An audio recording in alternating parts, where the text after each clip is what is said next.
Red green online present. Bangladesh সরকার ভারত ও পাকিস্তানের পরিবর্তনশীল পরিস্থিতি নিবিড়ভাবে পর্যবেক্ষণ করছে। বাংলাদেশ পরিস্থিতি নিয়ে গভীর উদ্বেগ প্রকাশ করে এবং উভয় দেশকে শান্ত থাকার, সংযত থাকার এবং পরিস্থিতি আরও খারাপ করতে পারে এমন কোনো পদক্ষেপ নেওয়া থেকে বিরত রাখার আহ্বান জানাচ্ছে।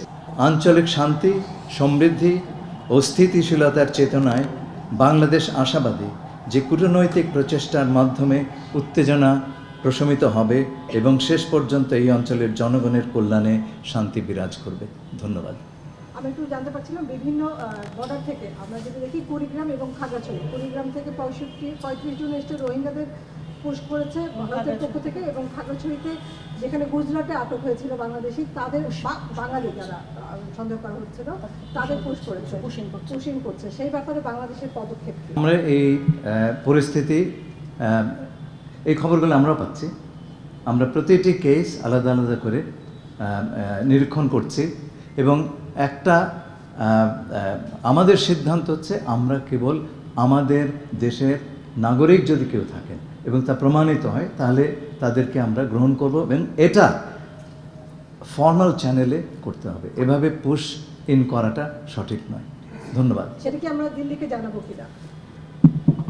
আমরা ইতিমধ্যেই ভারত সরকারের সঙ্গে যোগাযোগের চেষ্টা করছি এই বিষয়ে। আর একটু জানি যে আপনারা যে আজকে মিটিং করেছেন পররাষ্ট্র বিষয়ক কমিটির মিটিং, সেটা যদি দেখি সেখানে বলা আছে নিয়োগ, আইন শৃঙ্খলা মন্ত্রণালয়ের যে সব বিষয়গুলো থাকে সেই সব বিষয় নিয়ে আপনারা মূলত মিটিং করেন, এবং একটা গুঞ্জন আছে পররাষ্ট্র সচিব পরিবর্তনে, একটা গুঞ্জন পররাষ্ট্র মন্ত্রণালয়ে শোনা যাচ্ছে। ও সেরকম খবর হলে তো আপনারা জানবেন, এটা এগুলো তো গোপন কিছু নয়।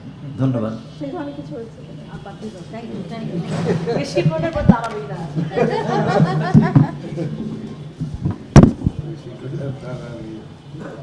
I'm reading out a statement. The government of Bangladesh is closely observing the evolving situation in India and Pakistan.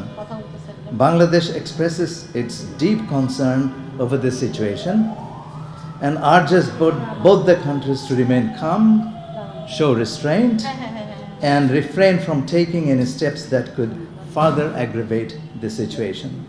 In the spirit of regional peace, prosperity and stability, Bangladesh remains hopeful that the tensions will be diffused through diplomatic endeavors and that peace will ultimately prevail for the benefit of the peoples in the region.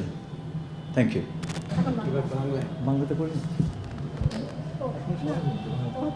এই বিশেষ প্রতিবেদনটি যদি আপনাদের ভালো লেগে থাকে অথবা উপকৃত হন তাহলে অবশ্যই এই চ্যানেলটি সাবস্ক্রাইব করুন এবং লাইক, কমেন্ট ও শেয়ার করে রেড গ্রিন অনলাইনের সাথেই থাকুন। Thanks to everyone. Red green online.